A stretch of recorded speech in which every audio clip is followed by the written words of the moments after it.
Ito yung ceiling cover na nakakabit sa Hiace Commuter Model 2019. So napakasimple lang nito, nakadikit lang po siya gamit ang magic tape.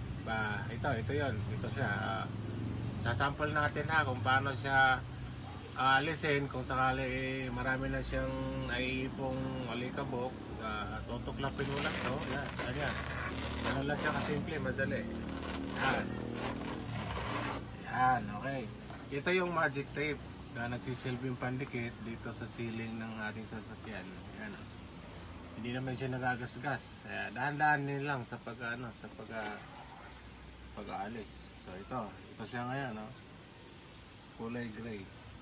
Bagay sa ceiling na gray din, kalimitan sa commuter. So ang pagkabit niyan, itututok mo lang yung kantuhan para eksakto sa area. Ganito, ano lang siya kasimple. Sidiin mo lang. Kunting applause. Ganyan mo. Matik, dikit na siya agad. Boom! Ganun lang kasimple, mga bossing. Napakadaling ito. Okay, sige.